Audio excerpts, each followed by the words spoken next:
he would step across the line. Habitually. He's a habitual line stepper. Da, da, da. Da, da, da. Whoa,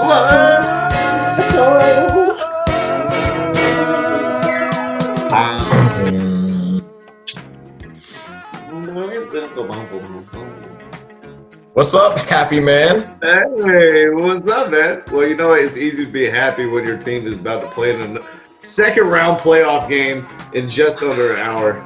I'm thrilled to be here with you, Terry DeShazo. I'm Garrett Langley Henson. I'm ready to start the show, bro. Go ahead. I got a lot of good energy right now. I hear you, man. It is a Sunday evening. Got a lot of sports going on today, but we're just going to recap a lot of shit that's going on throughout the weeks. Yeah. We're back with y'all. We got to catch y'all back up before we can enjoy the present. So yeah, pay attention for this history lesson. Of shit that happened like in the last 72 hours. All right, so let's talk Champions League, man. It wasn't just the Knicks that broke your heart last weekend. It was also Manchester City losing in the final of the Champions League to Chelsea. Terry, I'm not going to make you sit on the couch like I did for the Knicks, but what was your biggest takeaway from your latest catastrophic meltdown under Pep? Well, unlike the New York Knicks, I am not rocking any City gear today. I usually do wear my City hat. Not usually, but, I wear it mostly. I'm disappointed in the boys. They were overall the clear favorite in the game, and we didn't even score a goal. Anyway, so I was saying, unlike the Knicks, I am not rocking my City gear today. I'm disappointed in the boys. We were the clear favorites in the game. Clear. Didn't score a single goal, bro. Not a single goal. 3 shots had a chance of going in. We didn't dominate them. Chelsea didn't dominate us, but Chelsea's not good. These are your champions, and they're not the best team in the world. And this is what we got to show for this bullshit. This is it. Hey, man. I don't even know what to say. Fire Pep. I'm done with Pep. Pep's done in my eyes. I don't care. I really don't care. I don't even don't give me the best coach ever and we not win any fucking Champions Leagues finals. We won the FA Cup, cool. Great. We won the League Cup. Congratulations. We won the league before Pep got there. So cool. I don't care if we won the league. That's not a big deal to me. We won the shit with Roberto Mancini and Mario Balotelli. I'm fine. The squad just did not perform, and you always change up the squad. You didn't start Raheem Sterling in any of the semifinal games. All of a sudden, he starts in the final. Zinchenko plays over João Cancelo. Why? Don't understand that shit. Rodri or Fernandinho did not play in the game, so we played with no defensive centerman. Gundogan is one of your best attacking mids, and you made him play defensive mid. What the hell are you doing there? Still didn't start a forward when healthy. What are we even doing, son? You put Aguero in the game in the 75th minute when we're down 1-0? What is Pep thinking, bro? What is he on? At this point, I'm convinced Pep would get outcoached by Herm Edwards in the Champions League. Pep don't play to win the game, man. It's crazy what you're describing. Always trying to make the master tactical stroke and leaving his best players on the bench instead of putting them in a position to succeed like they have been all year. Cancelo has been one of the City's 5 best players this whole season. His crossing delivery with either foot, and especially if you're going to put De Bruyne up there and play him as a forward, who do you think is going to deliver the ball to him? It's not going to be Zinchenko. Yeah. You could tell when he got hurt, all the delivery.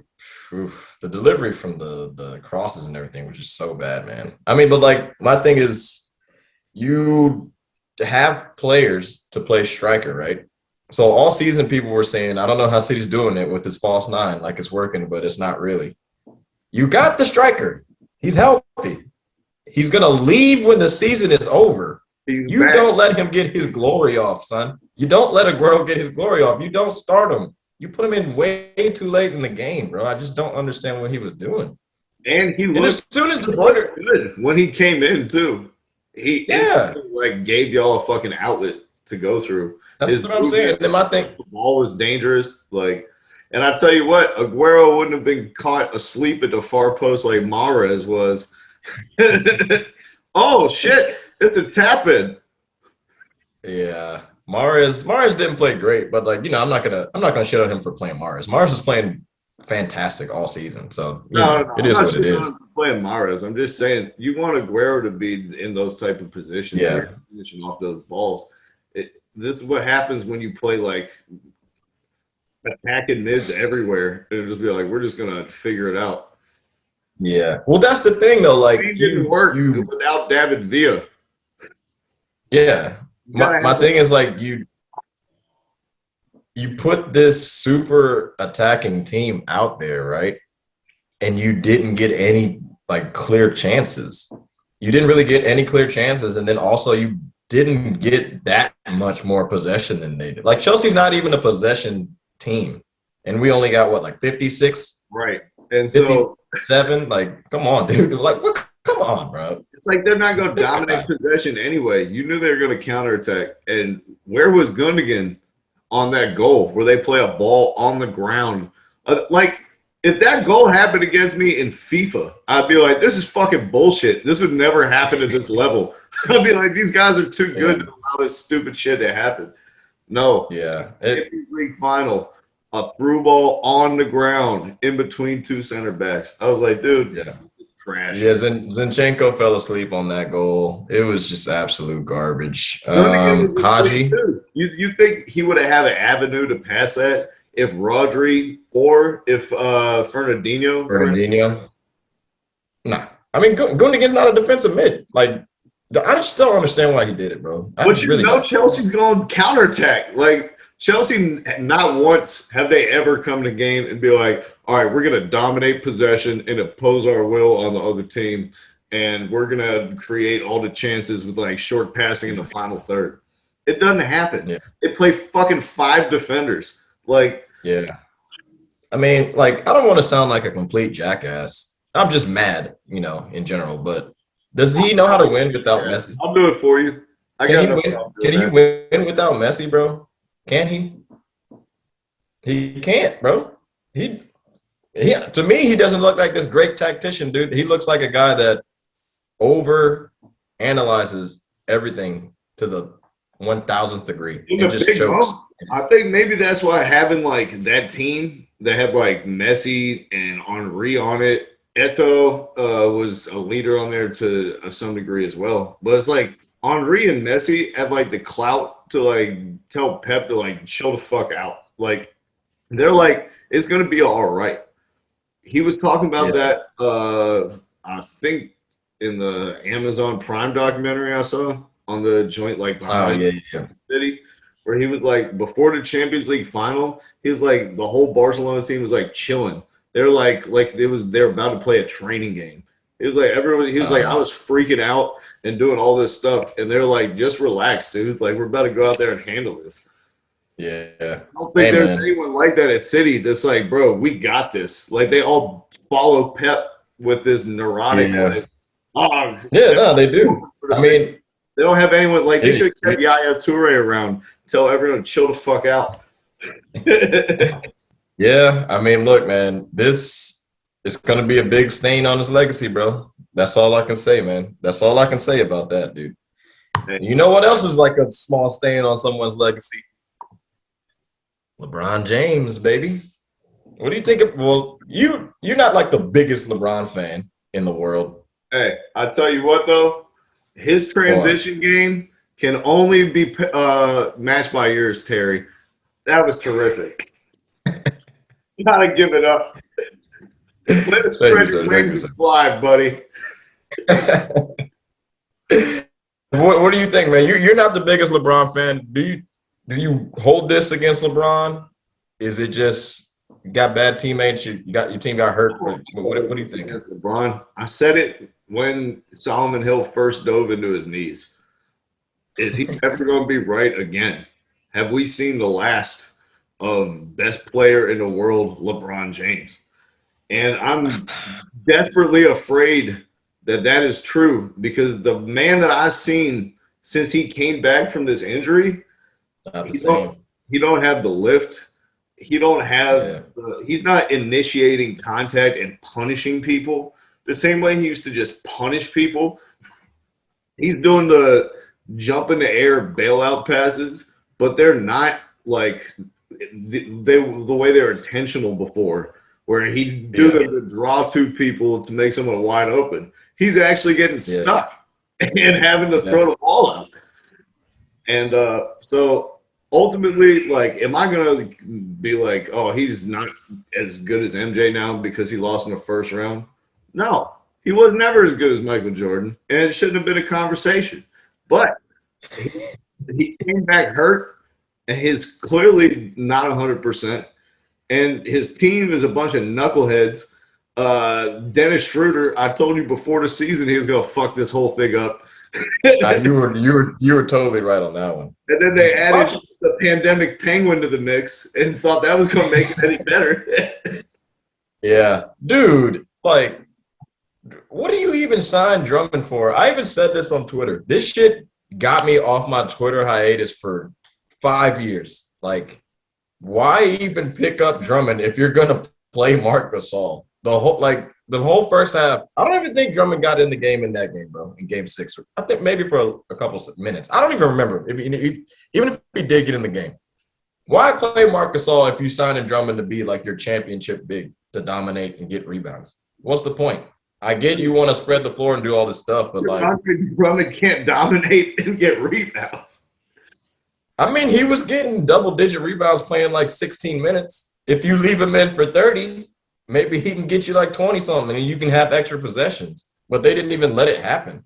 I feel like LeBron nixed it. He was probably like, I can't play with this kid. I can't. But you're right. Here's the thing. Here's the LeBron thing I didn't like, though. They don't like low IQ players, man. That shit pisses them off. No, of course. And he already has – and the thing is, you can't have him and Schroeder both out there doing their own thing, playing outside the confines of NBA basketball on a court at the same time, bro. Schroeder – even Alex Caruso can't make up for that. Yeah. Like, Schroeder is a good player. He's just not – he's not a good fit with LeBron. No. He's not really a good fit with LeBron. Schroeder is like a tiny Ben Simmons. Like on offense. All he wants is to shoot layups. And yeah, he was trying, but he shot a lot of threes. I'll tell you that. Way too many of them. That's because he probably kept getting blocked at the rim. His layup package is all scoops. He gets blocked. No, it is. But the thing, he wasn't getting blocked. He literally was just going so fast he couldn't even put the layup up. Like he was just throwing them shits up. Like his game is just so weird. He was aggressive in the game. Like I liked the way he was playing, but every time he shot a three, I was like, that's a brick. But I'm saying he's a dude who has to have space. Like you can't put him on the court with other non-shooters and Andre Drummond and these guys because then the paint's all packed up and he's throwing this junk into the crowd. But if you spread it all out, like when he was in OKC and he had Gallinari stretching the floor up there in the corner, you know what I'm saying? He was like, oh, I got a little bit more room to operate. Yeah, but like that's the first round draft pick for him, Terry. Yeah. Hey, look, man. Trading anyway. Whatever, dude. Schroeder's better than any first round pick that's going to be in the next couple of years. You know how I feel about first round picks. But let's not get off the topic of LeBron. Tell that to John Collins and Kevin Huerter and Cam Johnson and all these guys that are good each year. Trash. Are they better than Schroeder? Yeah, I'd rather have Cam Johnson than Dennis Schroeder. Absolutely. I'd rather have Kevin Huerter than Dennis Schroeder. I'd rather have John Collins than Dennis Schroeder. John Collins, yeah. But the other guys, no. Bro, look. Kevin Huerter stepped up in the playoffs this year, bro. He just made himself a lot of money. Schroeder's better than Huerter, man. I'm not going to sit here and say that Huerter's better. Huerter's a better defender. You're getting off the topic. Don't even do it. Don't stop doing it. There's no topics, man. I told you this one's a meanderer. No. This is a dumb man lost in the jungle. I was watching LeBron, son. Take this from somebody who I watched the whole game 6. Like, I go to work at 8 o'clock in the morning, so I don't need to be watching the West Coast game that starts at 10:30. But I was like, look, this is game 6. LeBron turned that shit the fuck on. I'm watching LeBron in the first quarter, passive as a bitch. Like, Bron, this ain't game 1, bro. This is not game one. You cannot be doing this passive shit. He was chilling the whole game. Then he couldn't even post up Jay Crowder. I was like, and he was clowning earlier. This is what I will say about LeBron that he's proven throughout his career is that he's a front runner. And like he's always a sore loser. He always leaves the court early and doesn't shake hands. He always takes his ball and goes home. He always doesn't care about losing. I don't mind that. I'll be doing that. Kobe does it. Jordan used to do it too. Whatever. Who cares? Like, look, what do they always say? If you show me a good loser, I'll show he's you a fucking loser. All right. Yeah, like that's the number one topic. Look, is LeBron going to be good next year? Maybe, maybe not. But if you didn't see LeBron as your number one now, you're not going to see him as your number one. Or if you didn't see LeBron as your number one then, you're not going to see him as your number one now. Well, for me, it all depends on how he's the best player I've It does. But LeBron's the best player I've ever seen. If Anthony Davis and LeBron James are 90% next year, the Lakers will still be a top 2 team in the West. Dude, Anthony Davis needs to figure out what he's doing with his life and his body. All right. Well, I'm glad you transitioned to him because what do you think of his little first quarter cameo in that game 6? I think he just mad because Charles Barkley is calling him street clothes, so he put on the jersey just to show up. Like, I'm not gonna think you're like some tough dude when you played 2 fucking minutes, son, and you didn't even look like yourself at all. You didn't do it. You didn't shoot it. You didn't even take a jumper. Like, come on, bro. And then, can we stop this fucking like what am I trying to say? Like, the league is not good now as it was back in the day. Like, Willis Reed tore his complete hamstring and played in an NBA game in the 70s. Anthony, if someone completely tore their hamstring now, you're getting ate up. Every time Anthony Davis was one-on-one with somebody, they just hit him with a couple dribble moves, and they're like, oh, he's done. Groin's done. They didn't even go anywhere. They're just like, just make him shift a little bit. Chris Paul was doing it. Who else is in the game they did that shit? Devin Booker did it a couple times. Every time he got a switch, they're like, all right, we're just hitting him with a couple moves, see how he's moving. Trash. Davis is done, bro. He's fucking done. I'm done with his bitch ass. Great shit last year. He's not returning to form, dude. Unless he fixes his body up. LeBron James spends millions on his body. I bet you Anthony Davis don't do shit. He be eating Papa John's with Shaq, chilling, playing fucking 2K. He don't even shit his fucking unibrow. He doesn't have the dedication. His body. He don't even take care of his face, bro. He doesn't have the dedication, man. I just don't understand, bro. It's not. I don't want to shit on him, but like he doesn't do anything for me, bro. He's doing nothing for me, bro. Like, absolutely nothing. As Kobe would say to Powell, it's time to put your big boy pants on and go out there and hoop. And if you're gonna put on the uniform, you gotta play. He really thought he was going to do this Willis Reed shit and, like, inspire the whole crowd. And the Staples Center was going to be rocking. And then Taylor Horton-Tucker and Dennis Schroeder were going to catch spirit from the crowd and go for 30 each. Like, no. You just got fucking cooked in 2 minutes. And then they're like, I think you need to come sit down, son. You didn't watch the game at all, right? You didn't watch that game, did you? No. I knew they were about to get okay, like, yeah, here's my thing, right? If I'm the coach, just the extendo highlight. Here's my thing, right? If you're the coach, right? AD, he's out there doing the Willis Reed thing. He didn't draw a play up for him to shoot a jumper. He didn't draw a play up for him. He was just like, oh, AD's playing. He's like, oh, AD's playing? Cool. No fucking plays, bro. Right. He's like set him up. 10 screens and get pushed underneath the basket. At least set him up for a mid-range. If all AD needed to do hit that first a couple, three. Like a 3 or a mid-range, and then everyone would be like, "Oh yeah, we're back." At least LeBron would have been like, "We're back." As soon as LeBron saw, like, I knew it. LeBron saw he was done within like a minute, and he checked out. LeBron checked out, and then third quarter comes around. LeBron's like, "All right, let me turn up real quick so everybody doesn't think I'm trash." And he scored like I think 12 or 13 in the third. He's all right, boys, we got this. But in the back of his mind, he knew. He was like, look, I can't play like this. He was exhausted, son. He asked for a sub out in a closeout game, bro. When does LeBron do that? Never. He never does. He was the only one trying to get back on defense and guard DeAndre Ayton, who was running the floor like a freaking gazelle the entire series. I can't tell you how many times I saw DeAndre Ayton run all the way down the court, and LeBron was the only person left, and he just put LeBron underneath the basket and fucking get a layup. I mean, when you run fast, if you're against Gasol and Drummond, you're like, all I got to do is just sprint down the court, and no one can guard me. Like, these two fat doofuses can't do anything with me. Marc Gasol is super slow. He's impressing me, man. But even before Anthony Davis got hurt, he was eating Anthony Davis's lunch. He was in the business. He's big. He's serious. Maybe, like, I don't know. That maybe it's time to, like, wait. Let's not say the Trae Lucas shit yet, but at the end of this playoffs, if the Suns go to, like, the conference finals or something, I mean, that's it's no longer like a duo from that draft. Like, that's a triplet. If you get, like, 3 legit stars, Ayton, Luka, and Trae, and Marvin Bagley. Shut up with the Bagley shit. Let's not get ahead of ourselves now, Garrett. Ayton did look good. I'm very excited, Terry. I told you I was excited. Nah. After game 3, Ayton looked good.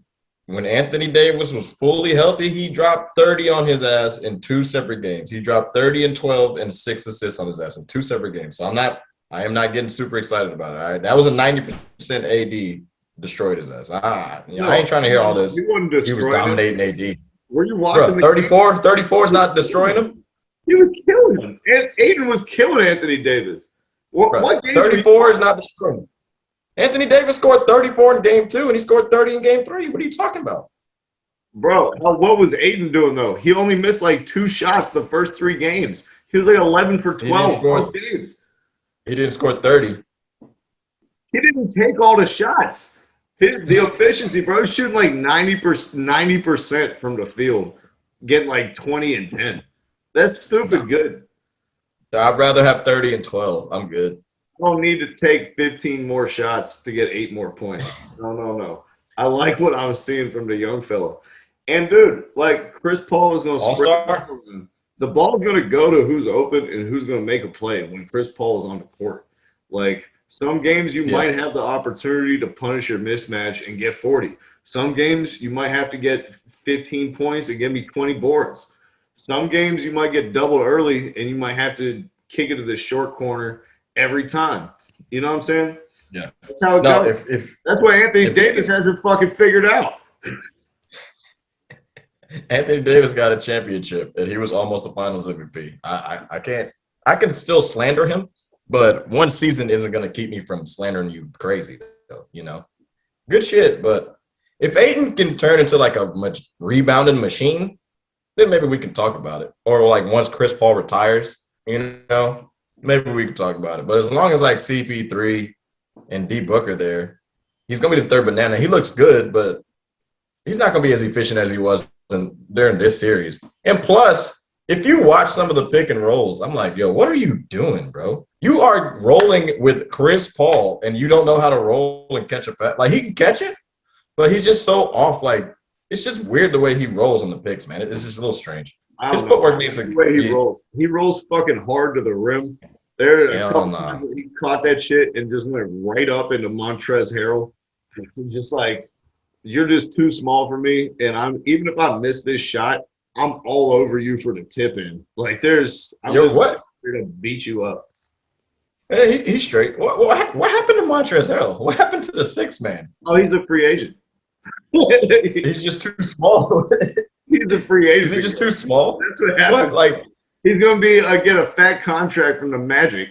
That's what happened to Montrezl Harrell. Bro, is he too small or something? Like, I don't understand. Like, yes, when he was in the game, he was giving them high energy. For a dude who can only play a big position, he can't play any wing position. He can't play power forward.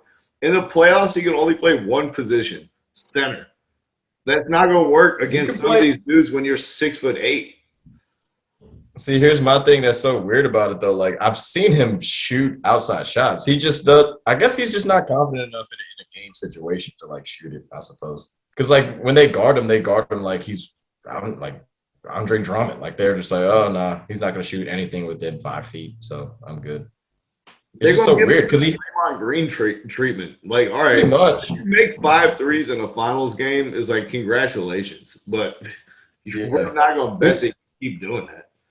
it's just weird because like he can dribble, he's quick, and his form isn't even bad. Like honestly, he needs to turn more into like David West mid-range type shit instead of trying to drive on people and trying to dunk on people. Like you're 6'7" at most.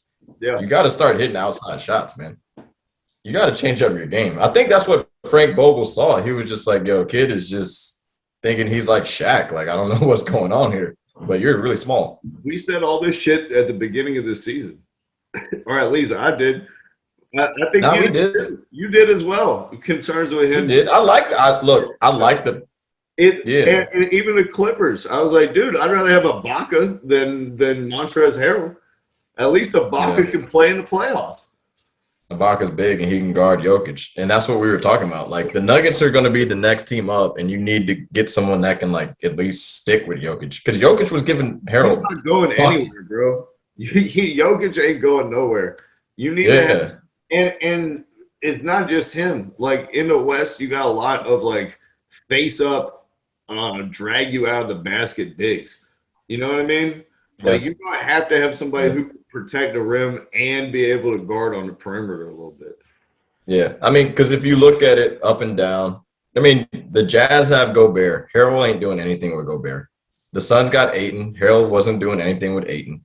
3 seed is who's the 3 seed? I can't even remember. Nuggets, Clippers, Mavs, Portland.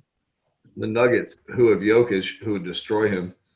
Nuggets got Jokic. Portland has Nurkic. Last year. Yeah. Clippers got 2 big dudes. Like the Mavs got Porzingis. Bagley. even the Grizzlies have fucking Valanciunas. Like, Harold can't guard any of these people. He literally can't guard any of those. It's just like you are out in the West. You're done. Dude, this is my thing, bro. That people always forget is that there are 3 different seasons. There's the regular season, there's the playoffs, and there's the NBA Finals. And all 3 of them are different, and one thing does not necessarily translate from one set into the next. As Meek Mill said, there's levels to this shit.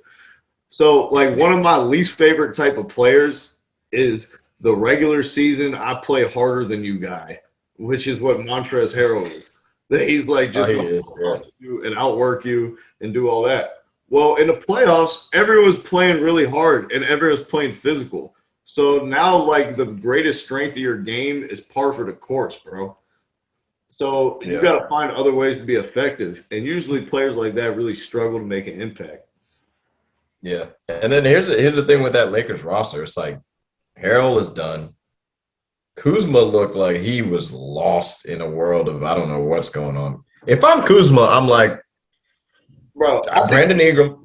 He's got to get traded out of LA. Like, I feel like Kyle Kuzma, he can't be in LA. Like, you got to go play.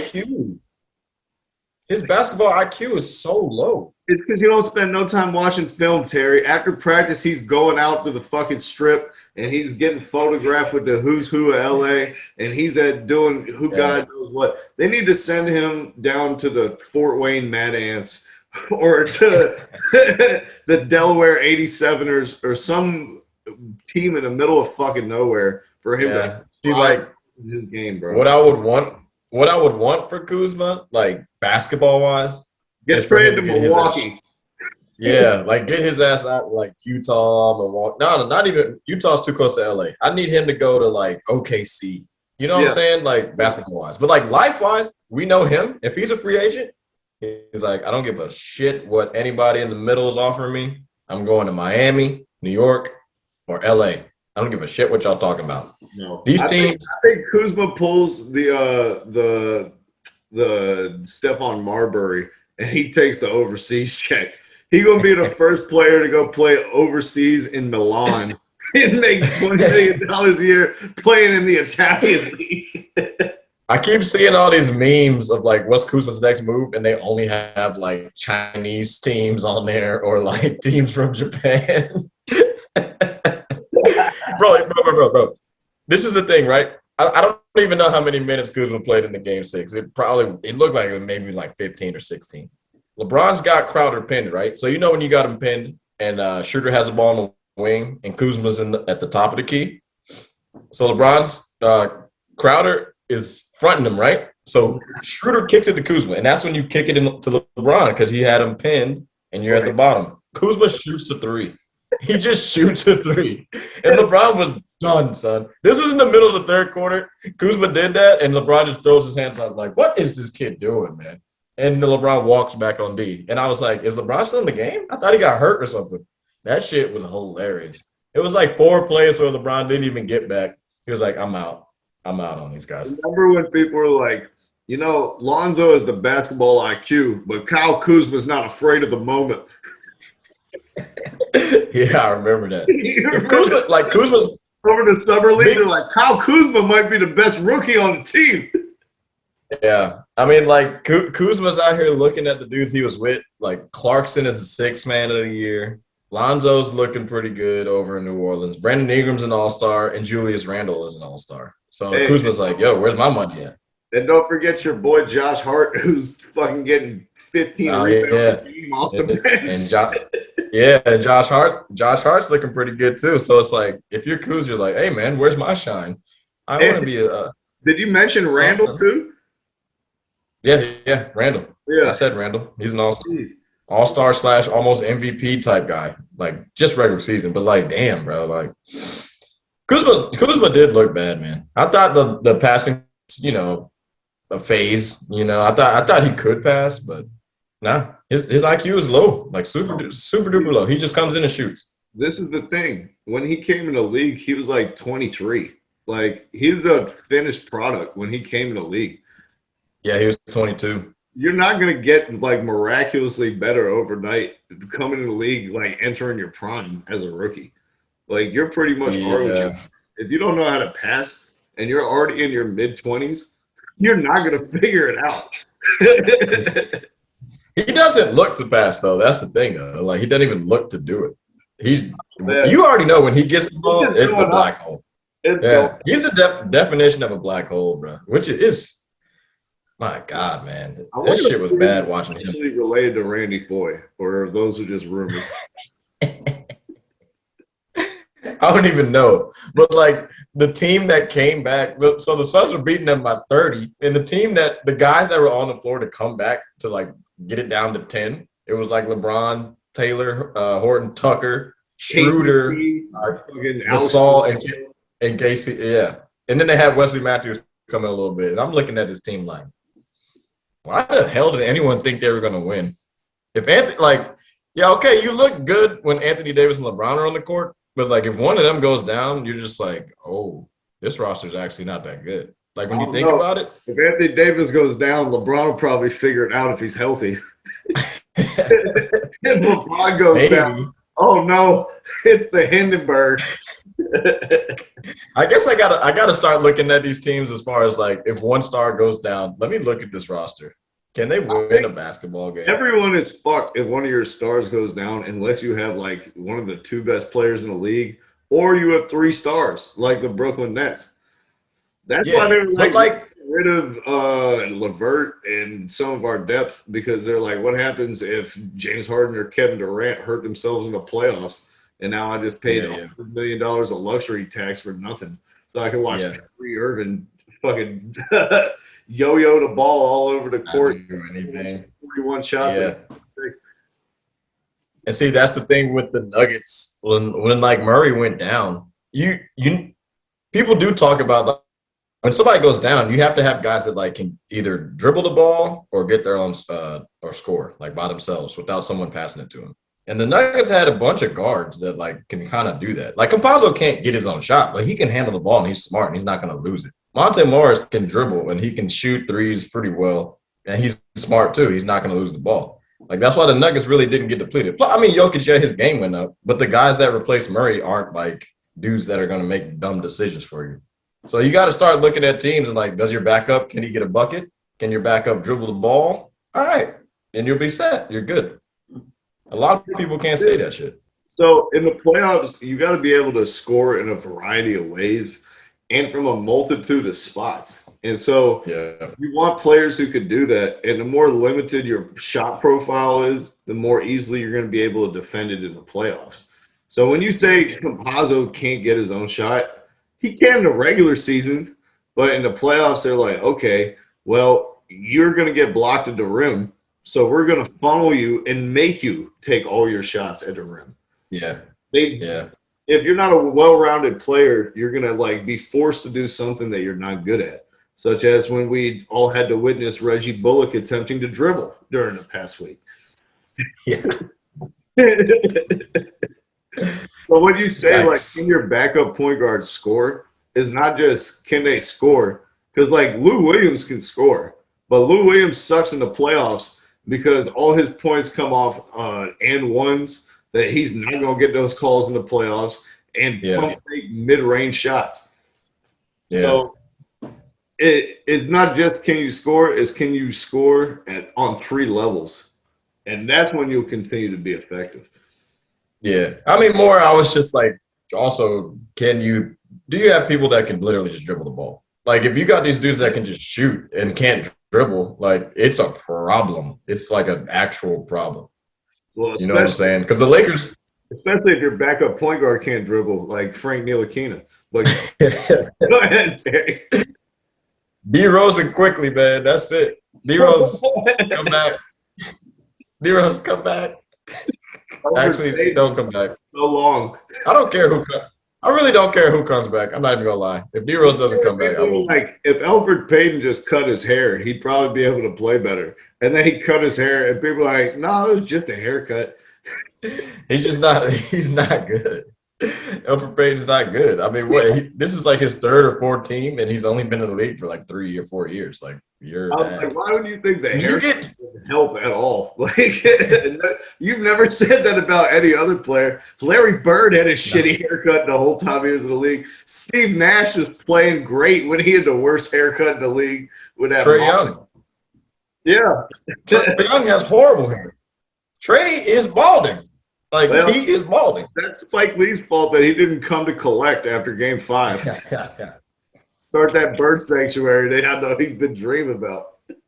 Dude, I don't even know what goes through your mind when you think about this shit, but that was just like the weirdest thing that you ever thought about, I swear. It's like one of the weirder things you've ever said. You don't think his hair looks like a bird's nest?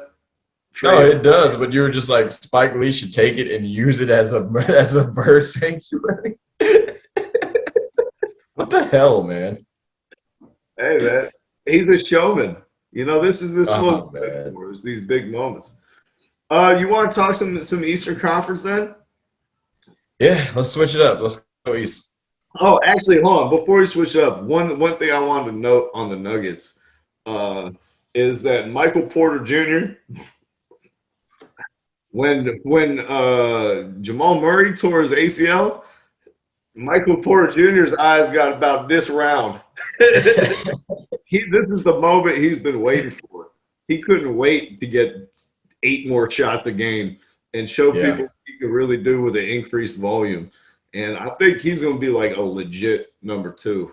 Bro, I mean, look at his regular season numbers, man. He was getting 20. He was getting 20. I told you the only people to score like that with his efficiency were Wilt Chamberlain.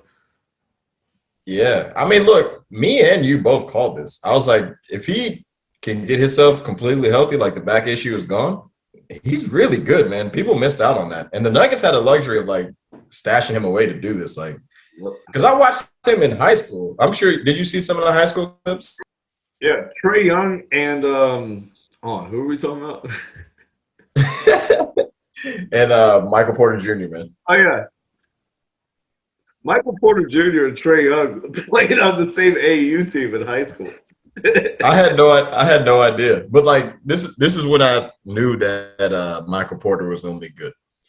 So they go – I can't remember what team he played for in high school, but him and his brother, because I think he had a brother that was playing, or cousin that played on his high school team. It was just him, like his cousin, and a bunch of guys.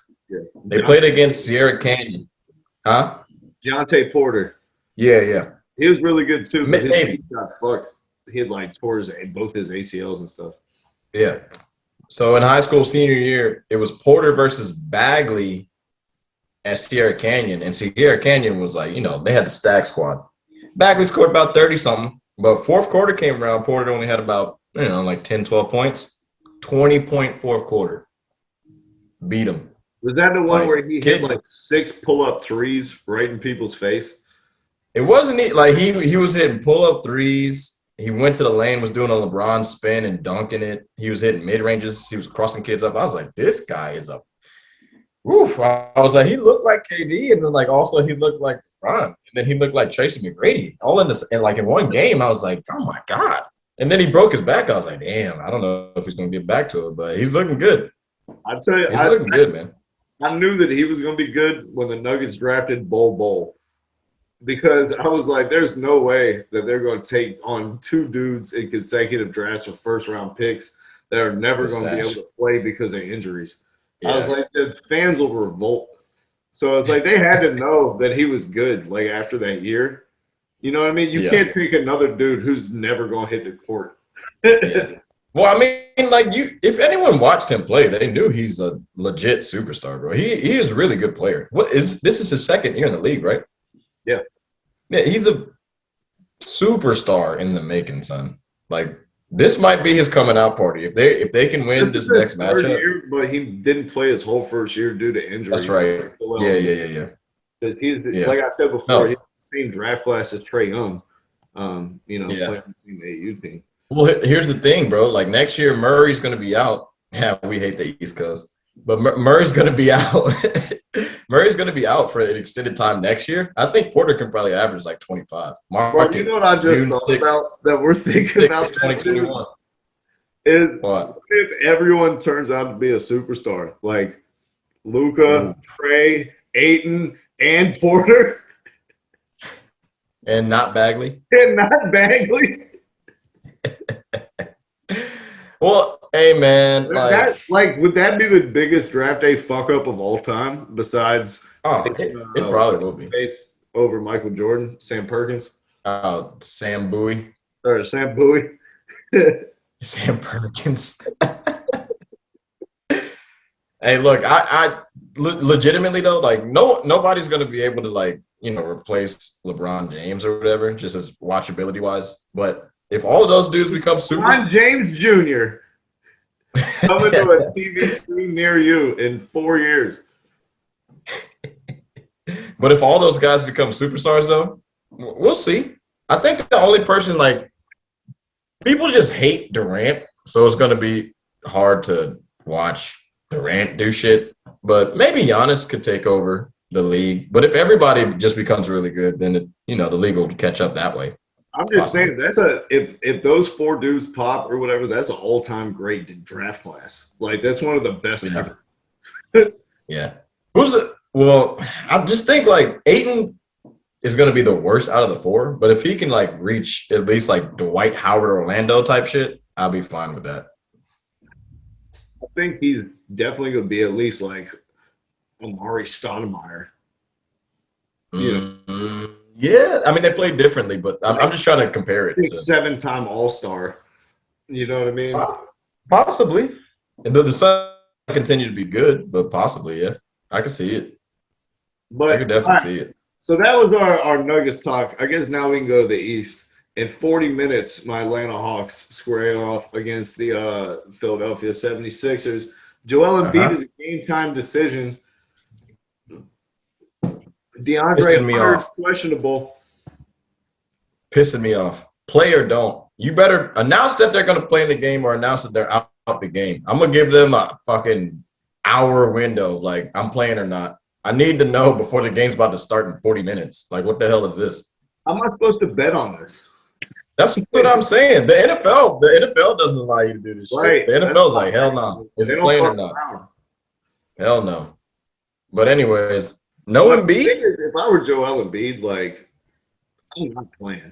Like, fuck that. Yeah, don't play. No. Yeah. I'm getting surgery right now. Like, I'm not going to wait until guys finish getting smoked by the Hawks. Like, I'm going to go under the knife this morning. Like, let's heal this meniscus. Are we smoking that Philly pack tonight?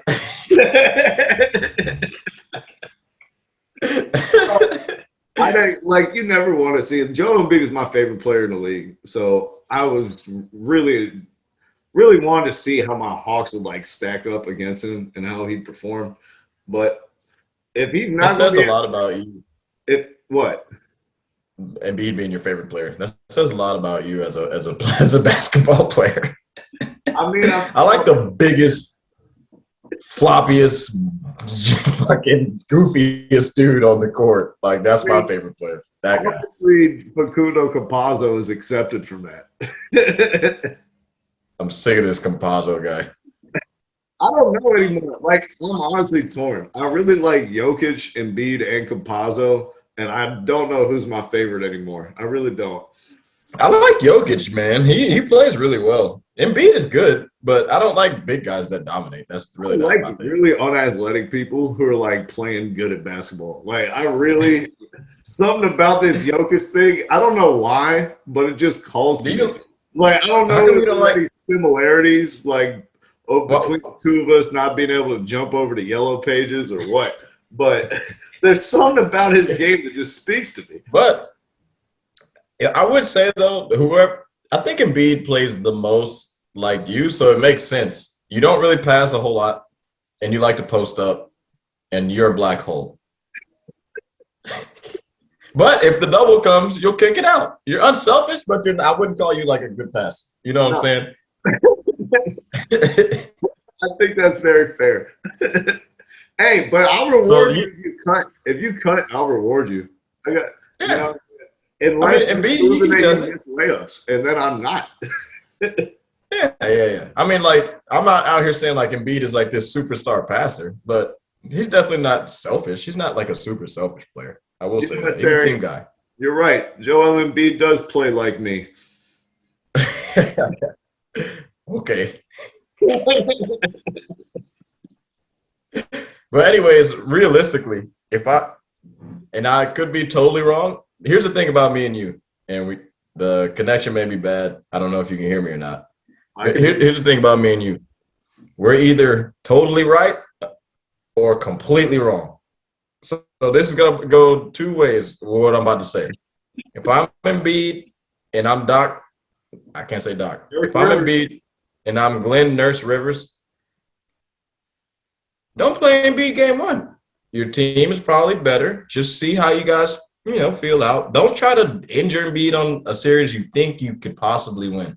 Just feel out game one and see how it goes with the team. If it's close and you don't have a closer, okay, then you put Embiid in game two. Don't try to hurt your star player because a torn meniscus can go two ways. You can end your shit and you can't come back, or you fix it.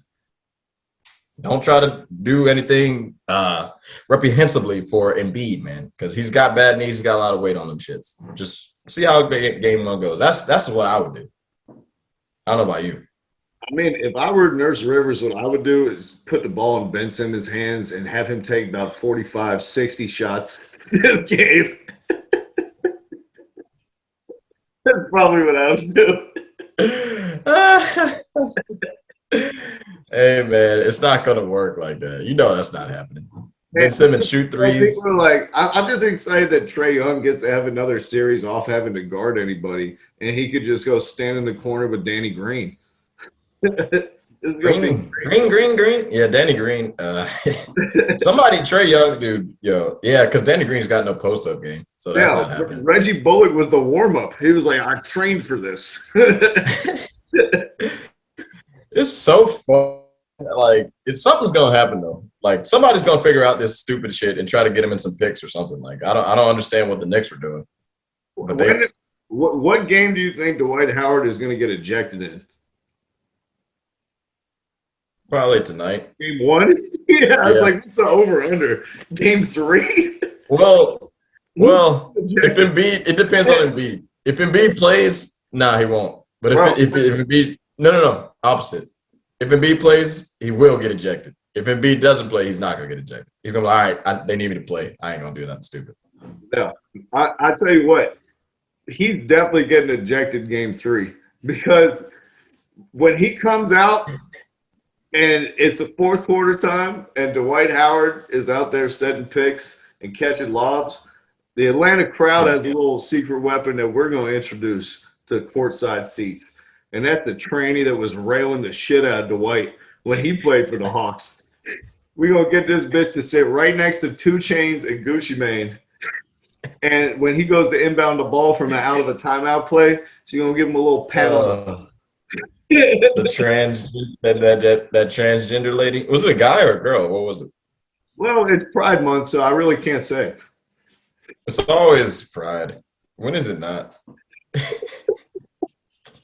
I don't want to be insensitive. I'm just joking. But it does seem like it's like 30 times. Here comes the apology. Jesus Christ. What happened to the guy at the beginning of the podcast is like, I have courage in my convictions.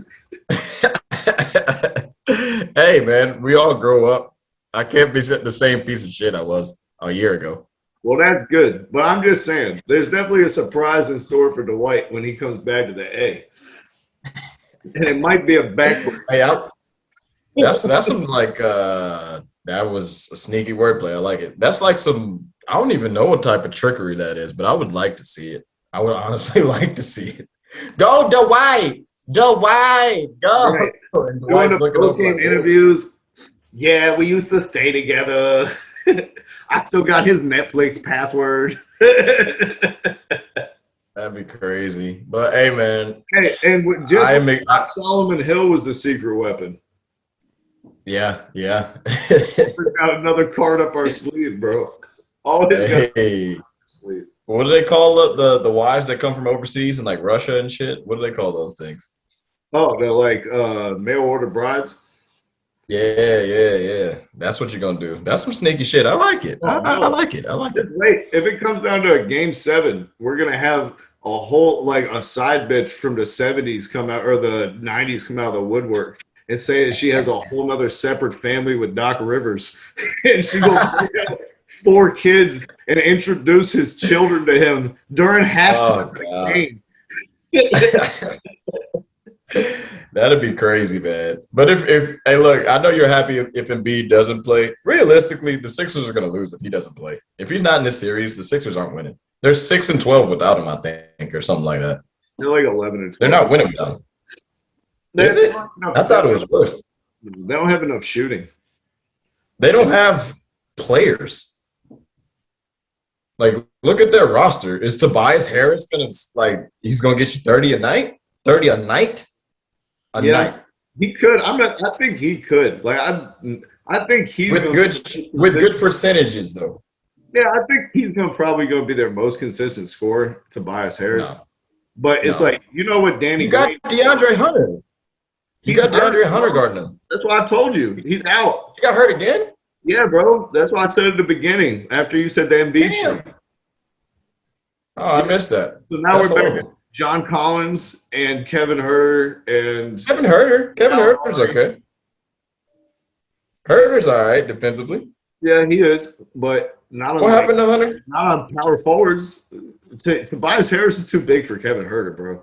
What happened to Hunter? Is he out for the series? No, he's questionable. Like, it's the knee injury that he missed all season with. Hey, your young boys need to get your knees right, man. Cam Reddish is still hurt. Right. Chris is still hurt. Brandon Goodwin, our like backup point guard, is out. Nobody knows who that is. No one knows who that is. Don't mention that person again. Brandon Goodwin? Who the fuck is that? What the hell are you talking about? You watch too many Hawks games, man. Hey, Nathan Knight is going to have a big series against Mike Scott. Nobody knows who he is either. I watch plenty of NBA games. I don't know who those guys are. Look out for Skylar Mays. Yeah, we're done. Who are these two-way mentioning right now?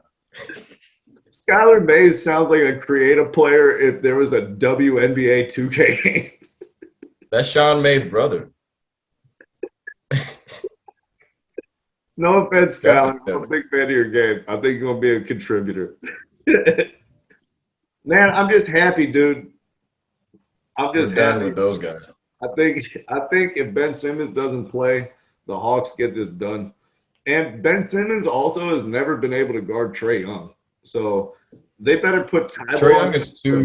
Green because Ben Simmons ain't gonna Yeah. be. Trae Young is too small for Ben Simmons, man. He can't guard him. He's shifty. He's too quick. Yeah, like I mean, Ben Simmons did a good job on Dame, but like Trae Young is really quick. He's quicker than Dame is. Yeah. We'll see how it goes, man. I don't know.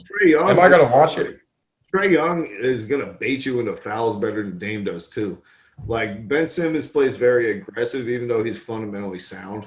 And if Trae Young gets a half step on you and hits the stop, it's like, okay, let me just run into you and get that foul call. Yeah, I mean, if I were y'all, I'd probably be more worried about maybe Seth Curry kind of getting off a little bit. Is it? He still plays? Yeah. I'd more worry about Seth Curry and Korkmaz. Who's the other? Yep. Yeah, Seth. I'd worry more about Seth Curry, bro, honestly, because I don't know who's gonna guard. This is what I want this year. Is a weird COVID year. I want the worst team to win the finals, just like Chelsea. I want the two worst teams in the playoffs in the NBA. Nobody's good this year. The best team in the league is the Nets. I don't want them to win the championship. So let's just have an all garbage fucking final where we get to see the Hawks against the Jazz or the fucking Suns or something like that. That's what I want to see this year. Fuck the best team. The best team shouldn't win. If LeBron doesn't win, it's an asterisk. Is that what we're saying? LeBron's not even in the finals. It's like none of these teams are really that good. The teams in the West aren't. The Nuggets. The teams in the West are good if they didn't have Jamal Murray hurt. The Suns would be really good if Chris Paul wasn't hurt. So it's Here's the thing. Everybody, let's just get the two shittiest ones in there and let's have some fun. Yeah, the NBA thought that their lowest ratings were last year. Whoever makes it to the finals this year could be all-time low, bro. Oh, dude, can you imagine a Utah-Milwaukee finals? Who? Utah-Milwaukee. Oh, dude. Let me. Oh my God, yeah, that'd be crazy. I actually do think. Let's say this on wax right now. The league will not let that happen. The Utah Jazz and the Milwaukee Bucks will not be playing in this year's NBA Finals. You could book it right here. Hey, look, you said you didn't watch Milwaukee Nets last night, but I will tell you this: it was a fair officiated game. I'm not gonna fake. They didn't try to do any shiggery. The game was close. And they called it fair, bro. And not a lot of people got in foul trouble like that. It was a good game. It was just straight up. The Nets just beat them. This game won. And James Harden. We'll see what happens, bro. And I mean, and James Harden was out in the first quarter, I believe. He was out in the first quarter. So into the game, he missed a layup and just walked straight into the tunnel. I was like, okay. Yeah. And then he came back and he was on the bench in a hoodie eating Skittles. I was like, bro, why are you chilling this hard for a dude who's never done anything in the playoffs? I don't know. I don't think he's too worried about it. He's they'll probably advance. I don't think they're not advancing if it's just KD and Kyrie. You got more faith in those two dudes than I do. I think Giannis and them can beat them. Middleton, Giannis, and Drew? Do you think the winner of that series wins the chip this year? Probably, yeah.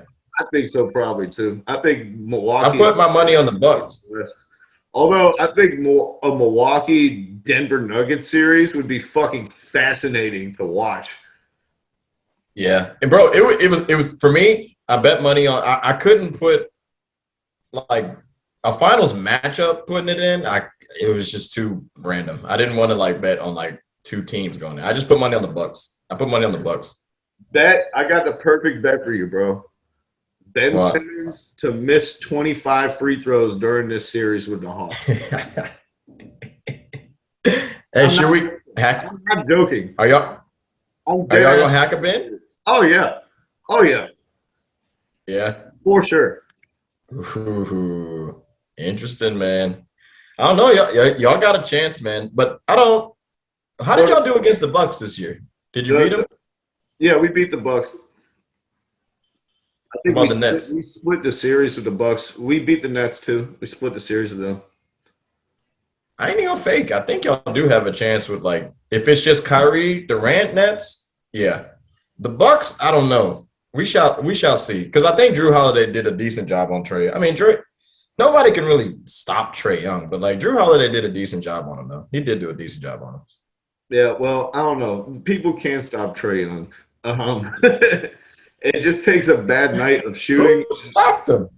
Oh, it's just dependent on him. It's not the defender. He's a smaller player. Like if his jumper isn't falling, and you could tell that like people are not have to get that far up on him, his whole game changes. You know what I mean?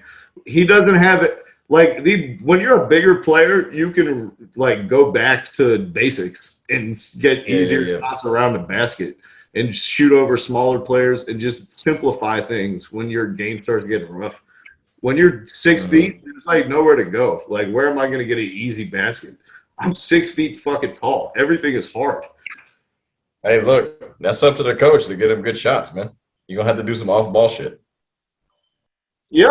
Well, that's why we got Red Velvet to pound a rock while Trae runs off 15 screens. I really love the action we ran last game where we had Trae Young, and so we had Bogdanovich handling the ball at the top, and then we said that double pick that we like to do, except at the last second, they looked like they were about to set up the double pick for Bogdanovich, but really it was Trae Young setting a back pick on Clint Capella's man to roll to the hoop for a fucking alley-oop. And then Trae Young, after the pick, flared out to the corner.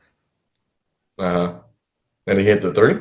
Or what? We got the alley-oop out of it. But it's like, that's the that was a nice-ass wrinkle because, you know, we run that double pick and roll all the time, that Spain action, to, like, bring it up like we're about to run it. It's like, nope, screen to screener, alley-oop or a three. Man, I'm excited. I like Bogdan on your team, bro. He's a really good player, man. And here's my thing, though. And you say if Trae can't shoot, if he's had a bad shooting night or whatever, he can stop himself. If you can make threes from 35 feet, fuck it, man. Just keep shooting it, dude. It'll go in. Don't even worry about that shit. I'm telling you, bro. Don't worry about it. Coming from me, like, I don't give a like, I don't care. Like, he's going to go just down or we're going to win doing what he does. There's not going to be any Pep Guardiola, let me change my approach at the last moment. I'm done with Pep. Hey, I think I'm done with this podcast, bro. I don't got nothing left to say to your ass. The Hawks time, baby. Bro, Hawks in 3. Let's go. All right. Like always, thank you for stepping across the line with us. North Carolina continue to stand up. Anything you want to say? Any announcements? Yeah, New York continue to sit down. Philadelphia, we're coming for you next, you grimy blue-collar motherfuckers. Hey, check us out on all of our platforms. Oh, you put up a new vid up. That's actually really good. Just to humiliate you, I did a journey through Terry's emotions over the course of the last 10 days while the Knicks played the Hawks. You can journey with Terry from the very beginning where he was optimistic, forthright, and downright cocky, all the way to the end where he admits, I am a broken man. Hey, look, I got a haircut because I was down. I was feeling down. I needed to feel better about myself. The Knicks lost, and I was like, I'm done with this. Well, by that logic, Terry, I think you can see how great I've been feeling lately. You good, man? You just got a house. That's a new announcement right there. Hey.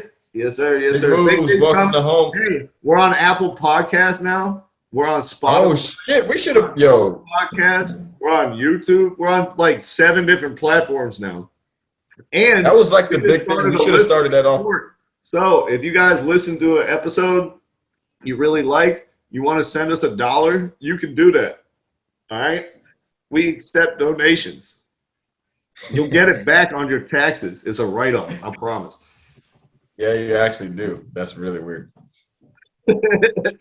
Help me help you. All right, guys? Well, until next time, it's been fun chopping it up with you, buddy. Yeah, man. Like always, bro. You want to do another one tomorrow? Y'all see why not. See you later, man. Peace.